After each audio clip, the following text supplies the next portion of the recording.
The waiver wire has been dank over these last few weeks as the prospects have not been hot. But week 6 gave us some wide receivers and running backs to look at, and waivers have processed in many leagues, leaving this one running back left on the waiver wire who could potentially be getting workload as soon as this week. And we're talking about Keaontay Ingram, running back of the Arizona Cardinals. We're going to look into him as we do his deep dive on the advanced metrics, the news, the facts, the data, everything else to see whether or not you need him for fantasy football. But what you need to do is click that subscribe button right now.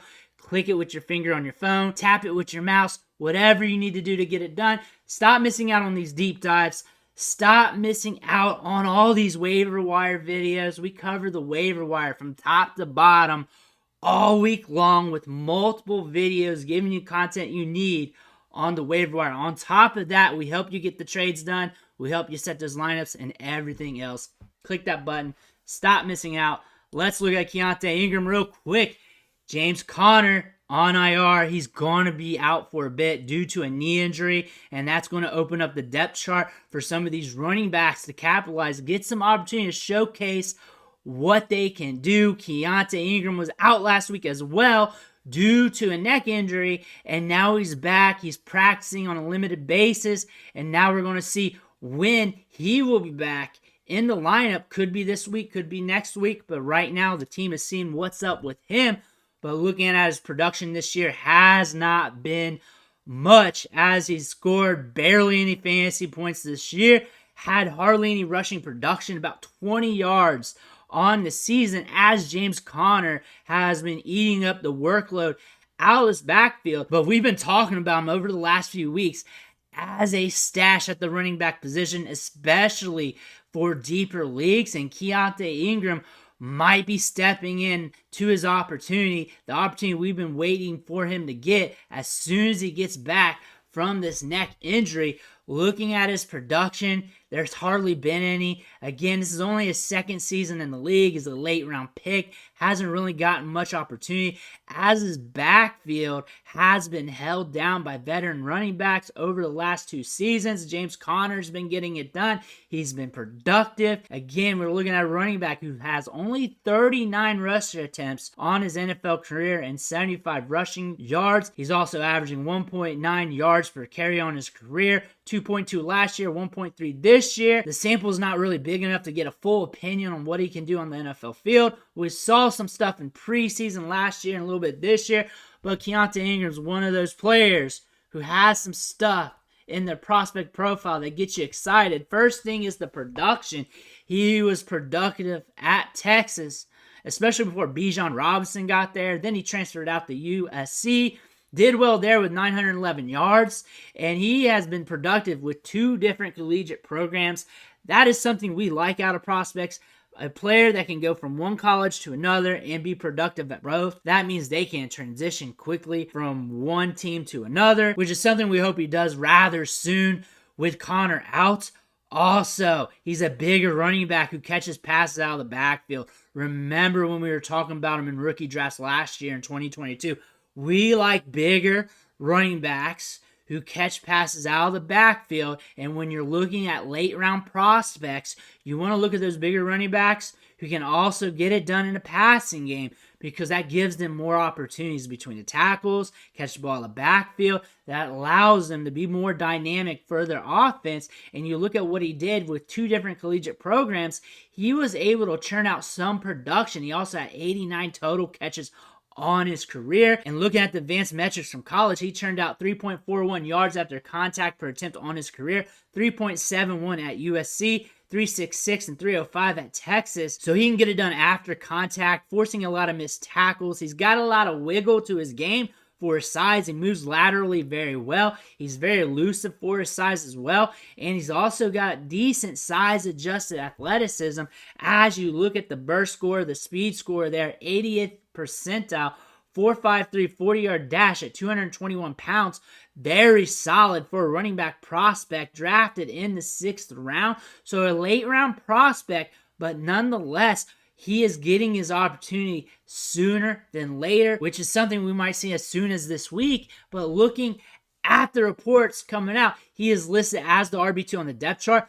Really, he just never lost his job. He never lost in the first place. He's just been hurt. So we should expect that, and he will be back in that role as soon as he's healthy and good to go to see a large workload. There might be a ramp-up period when he does come back because he's coming back from injury. We don't know the extent of that. Then also, when you look at this tweet, head coach Jonathan Gannon is stating, we'll get Keaontay back this week, so we'll see how he does. They want to see how he is in practice, see if he's good to go, see if he's good to be able to play this week. So it's not a for sure thing if he's going to be back on the field.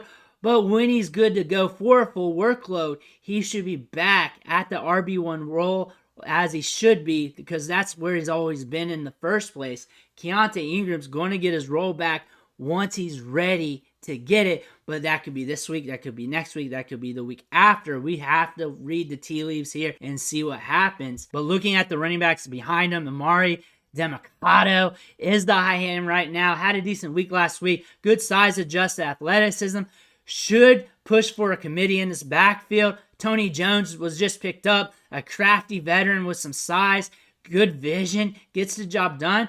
I look for this running back depth chart to be kind of ugly, kind of messy, and a little bit of a committee, and you're looking for touches. Demercado as a guy for the now, maybe for this week for some touches. Ingram more for this week and going forward to see what happens with. He should be getting touches, but it should be a messy backfield as we project for the future. Looking at the practice reports, he practiced today, but at a limited basis. So we still got to pay attention to the practice reports. That's what we got to pay attention the most to see if he's ready to be on the field. If he's ready to be on the field for week 7 or week 8, then you're going to want Demercado. If he's going to be good to go this week, you might get a little bit of a committee. You might get a full workload for Ingram. You got to pay attention to the tea leaves, see what happens with the news. But again, you're not running or jumping off the bit for this backfield anyways, but you are chasing touches if you're hurting. But looking at the schedule going forward, it's up and down. You got some matchups that are favorable, some that are not, and we're really just going to have to watch the touches out of this backfield and see what this offense wants to do with it. Again, this is a slower paced offense that really needs the game script to go its way for it to be productive. With that being said, it's really hard to trust this running back depth chart for the long term.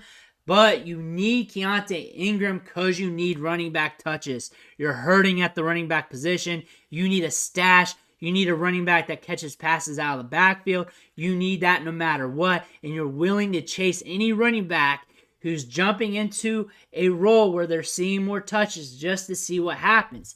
You don't need him because you do not have the room to speculate on him. And you don't want any part of this backfield, because you know it could be ugly. You know it could be a committee. You know they could be splitting carries. You do not want any part of that. It's very ambiguous. You don't know what's going to happen. This is not the sexiest running back depth chart in the National Football League right now, but it could be something that could help you out of a bind. Keaontay Ingram has the biggest upside out of the 3 running backs. He's also should be stepping into a larger role. He should also be stepping into the touches. He should also be stepping into a larger opportunity. But there's also a chance that this team rolls with the hot hand. There's also a chance that this team splits up the workload and it's slower paced. Also, Rondale Moore could be a satellite back, used more, getting carries here because he's good used out of the backfield as well. And he's also good used around the line of scrimmage. So there's a lot to look at in this offense, and you want to pay attention to it going forward. Let me know what you think in the comments below. Make sure you hit that subscribe button on the way out,